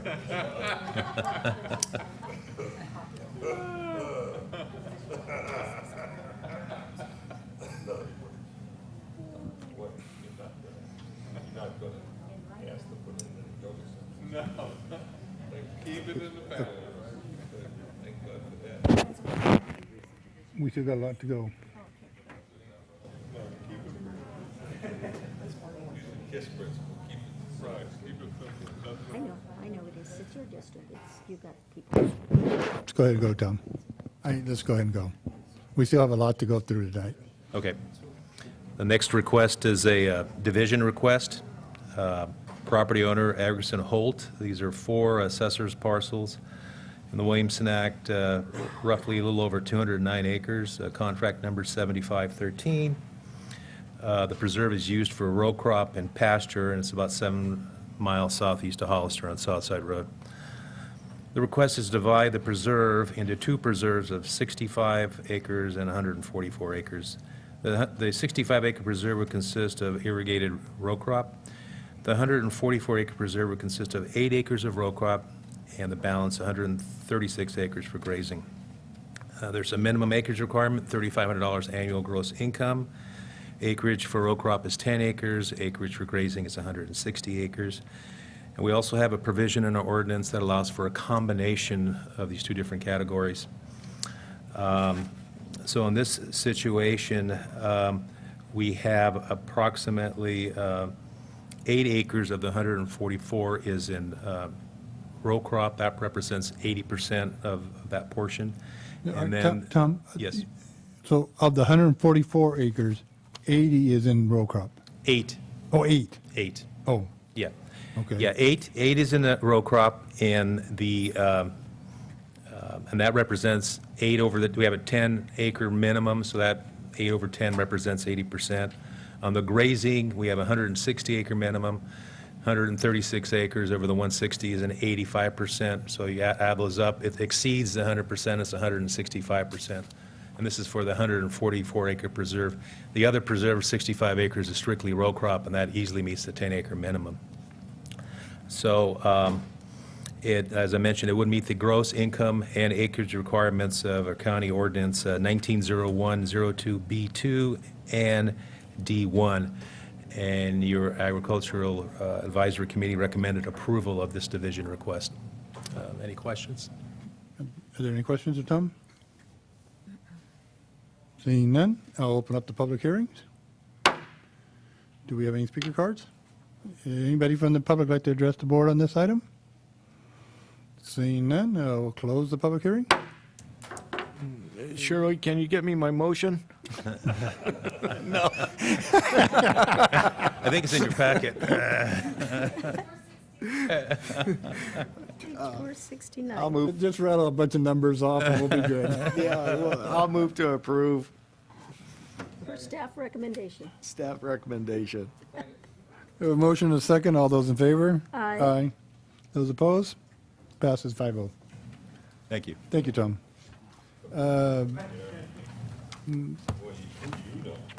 So Ray is checking with Allison because she has 2 items in closed session, but she also had some time commitments in Watsonville this evening. So he's checking on her availability, so I would recommend we take a 5-minute, 10-minute break. Okay. That was a tough one, Al. Yeah. It was for me because I voted no on it. I was very adamant. When you do, about be it quick. last time. Hey, Tom. All we have to do is cross it. Oh, yeah?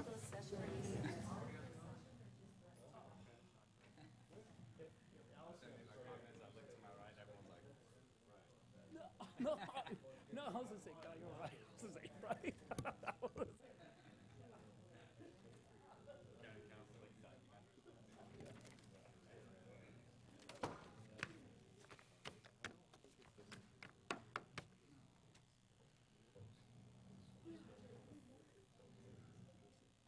Three more? I think 3 more regular agenda items? We've got 23, 24, and 25. And then all the closed session. Oh, what, you want to come back to closed session? Yeah, exactly. Well, we may be going to closed session now.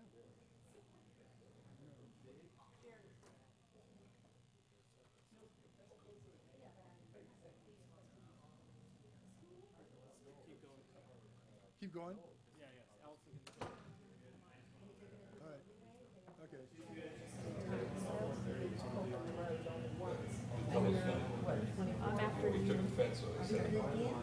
Because you're next, right? You want to come back in an hour? If you want to do the closed session, I would. Yeah, then come back in an hour.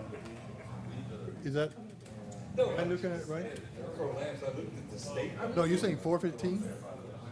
You say?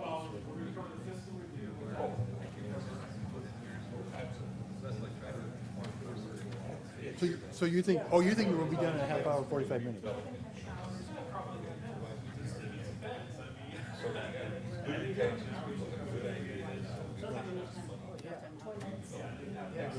Okay, what do we want to do?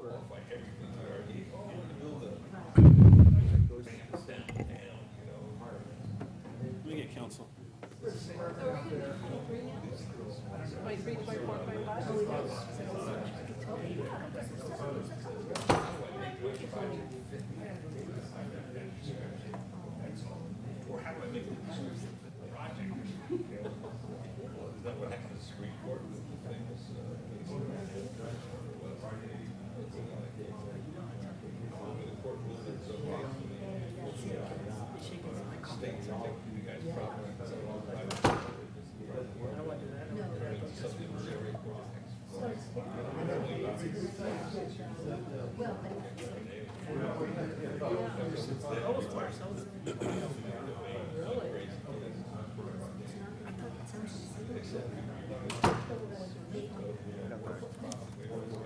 Finance thing. Yeah, you get your finance thing, don't you?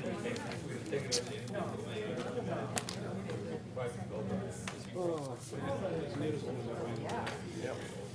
I know, I'm just worried because we got, some important things in closed session.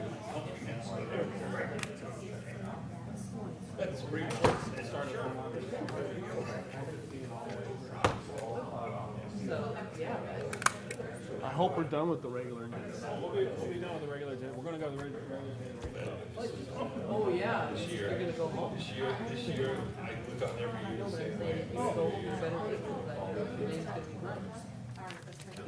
Thank you for your patience.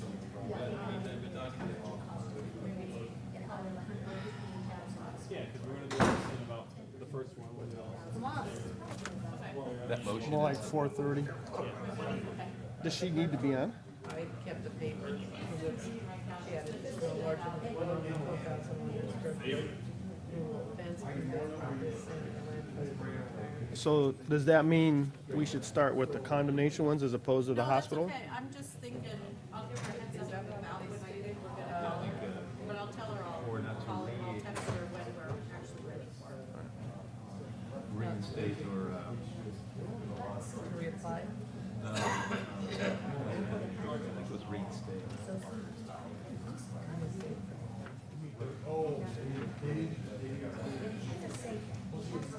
I see Les Miles came out and said he will not coach at Michigan. So.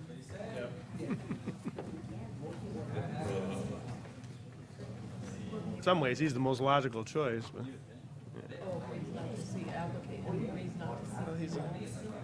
Or reinstatement, okay. It's this portion, currently impact by contract, reason not to seek renewal or reinstatement of agriculture. I don't know that Harbaugh's going to go backwards, though. I mean, there's an opening in Miami, there's an opening in Oakland. Those are both fairly, decent jobs. What? Brenda's memo. And then this portion, reason not to seek renewal or reinstatement of agriculture. That's number 4. This has to do with the two. So is it the amount that the county's exposed to is $2,500? I get to leave. At the total exposure? Yeah, but the other one's a lot more. Okay, is this The one that it was written. Seneca or is this Union? Cienega, but Union? the same analysis applies. Okay. So we might have a different outcome. The only one I know is the 9. Just make sure the board knows that on this one, we're talking about $2,500. So we're not spending hours trying to get out of. So this one is, the property hospital.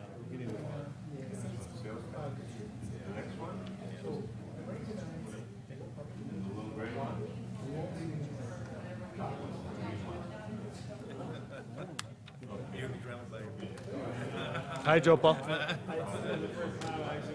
Yeah. Who's mine?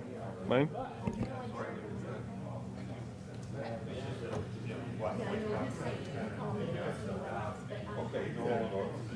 I got it. Thank you.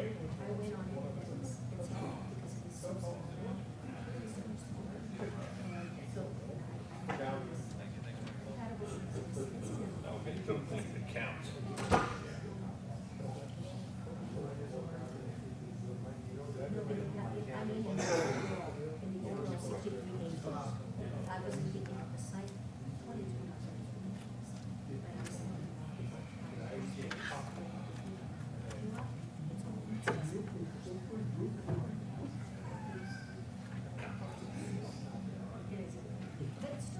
Okay, you ready to go? Are we gonna get done before midnight? I don't know.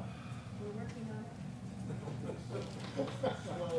So do you continue the meeting till tomorrow? Can you do that? it. I have three, well, So do I. I'm meeting with 2 people, and we have COG tomorrow. The Brown Act addresses that. I believe you can continue it to the next day without having to repost.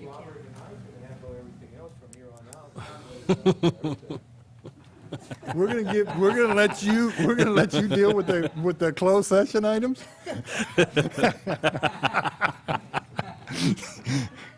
All right, let's get going. All right. All right, we're on, going back to our regular agenda, item number 23 on our agenda. So this particular item is next year's calendar, and what we have for you is an update to this year's calendar. What we did this year is we actually mirrored prior years past, where we actually removed one meeting in January due to, really in our case this year is due to the eco holiday that we have before us, because it just working out logistics with the clerk of the board, it seemed to be very difficult to put an agenda together right in the first week or second week in January. It's just almost impossible to do that, and work with council as well when everyone's on holiday. So, and again, this has been a precedence in years past where we actually had reduced one meeting in January anyway. So last year, the thing that we had done last year in 2013 is we actually added another meeting day. It was a special board meeting for budget. And if you recall, we had budget meetings from January all the way through June for special meeting days. So I think we kind of got a better handle on the budget hearings in the process, but we're still going to go ahead and request your board to earmark 4 days for special board meetings, and I'm going to go ahead and give those days to you. So we have the calendar before us now. What I like to do is put in the special board meeting days, if you can put on your calendars, March 31st, April the 28th, April 28th, May the 26th, and like last year, we actually had just a reservation of June the 9th, or it was in between the two meeting dates, just in case. This year, we didn't actually have that meeting because we actually had a mock budget hearing right after the first meeting in June. So then you guys are kind of privy to what we're going to do. So that's what we're going to hope to do. Again, if we can do it in June in the afternoon, we'll just do that. Or if we're ahead of schedule on the budgeting process, we'll try to put that in the May the 26th special board meeting that we'll have, just going through a mock budget hearing. But again, it all depends on where we're at with the budget process, if there's any hurdles that we run across, or if there's any issues. It's really going to kind of depend on quite a few things. But I think I just wanted to earmark those days. We didn't actually put them in the calendar because, they may fluctuate, they may change, but we wanted to at least have you reserve those dates. And then we'll notify you in advance, again, just to remind you. Okay, may I Sure. make sure I have them, the 31st of March, the 28th of April, and the 26th of May? That's correct. So those are the 3 days that we're pretty sure that we're going to have. And then also June the 9th, that's in between the 2nd and the 16th, as a possibility of us having to have a special meeting in case we need to do a budget review. I don't think we're going to have to do it, but I just want you to kind of highlight that day. Budget hearing, the plan is to have it on June the 15th. So in essence, earmarking the 15th, 16th, and 17th. The 16th is going to be a regular board meeting, and then we'll continue on if we roll over that day to the actual budget hearing. One other day I want you to put on your calendar is February the 10th. That day is going to be a board retreat. We have earmarked that day for that. We'll be in contact with the courts. I think that was a great idea by your board. I believe it was Supervisor Robert Rivas to possibly use their site for the board retreat. So we'll contact them to see if we can use their facility for that. And yeah, so that's more or less the calendar for the first 6 months. So the first 6 months will be pretty busy. Again, most of the meetings, we'll have 3 meetings a month for most of the first 2 quarters of the calendar year. In July, what we're requesting is to just have a summer recess like many other counties do. So we'll be removing one of the calendar days off of that. So that's all we have for that, and just wanted to present that to your board. Mr. Chair, there is a holiday the day before, I believe it's on the 20th of May, that it shouldn't matter, but That, we had the same issue we had this year as well. So we had a holiday right before a special board meeting, and it worked. So it was what we did this year as well. We thought about that as well. We're trying to give ourselves some time in between meetings, and it's the way that falls. So. Okay, any other questions of the board? Any questions from any member of the public on this item? Seeing none? Do you actually do we need to vote on this? You have to approve it. You actually have to approve it, yeah. I'll make a motion to approve the 2015 Board of Supervisors meeting calendar and agenda items submittal listing as submitted. I have a motion and a second. All those in favor? Aye. Those opposed? Passes 4-0. We'll move on to item number 24. Thank you, Mr. Chair. So we're finally here. We're finally here from the admin office to give you a fourth quarter report and a first quarter report. Actually, it's not technically a first quarter. It's kind of an in-between two-quarter report for this new fiscal year. Again, thank you, Melinda. I want to thank staff as well. One of the things that it took us a little bit longer than normal was because we are actually in the middle of an ERP rollout, the Enterprise Resource Planning System. So it's been some growing pains with that, some learning of where the reporting is, and as well as addressing some of the reporting issues that we did run across. So it did take us a little longer than normal, but Melinda's worked really hard on that, and again, she has a report here for you. So Melinda. Okay, so I know it's been a long day, and finances are probably not the most exciting subject at the end of the day. So I'm going to just quickly go through the report. It starts on page 433 of your budget. And did you hand out those? You did. Okay. So on page 434, this is just a recap of all the funds for the end of June 2014, the fiscal year 13-14. I just want to make a note that on the general fund, the revenues over expenditures were approximately $760,000. And then on page 435, this is a report showing you how the departments basically managed their payroll costs. There were a lot of vacancies in workers' comp, FMLA. We know a lot of departments or some departments are struggling with their staffing issues. And so this just gives you a recap of how the departments manage their budgets.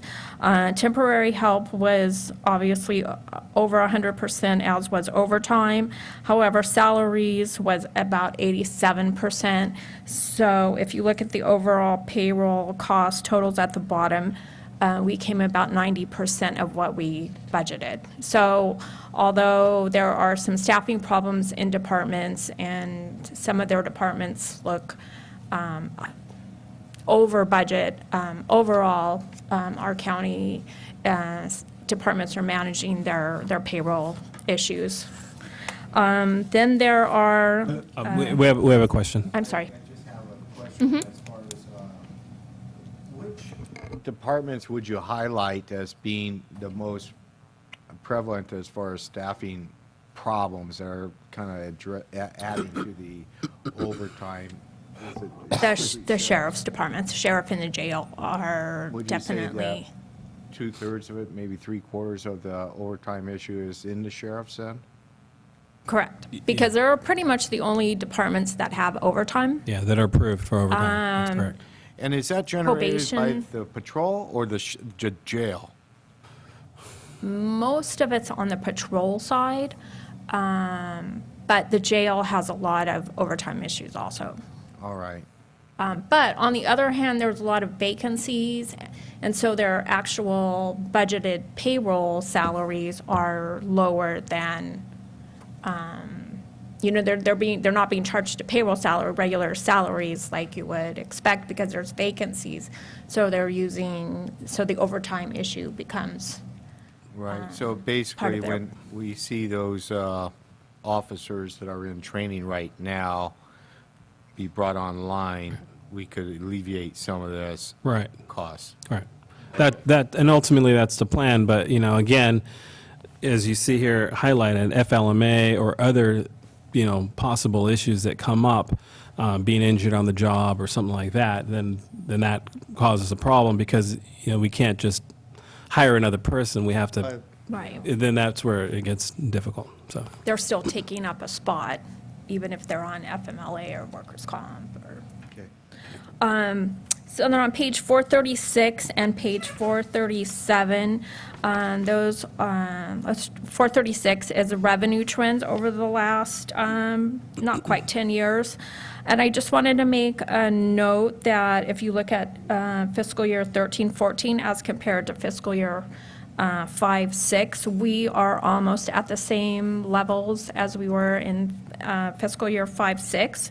The red years, 6, 7, 7, 8, 8, 9, those are by definition, those are the recession years.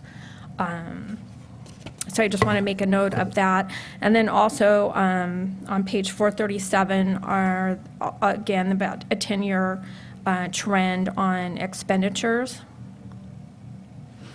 I gave you a page that I printed out. It looks like this, has some gray shaded ones. That's just that's basically those two charts in percentage change format. So you can see how much we varied from year to year. So when you actually look at that and you look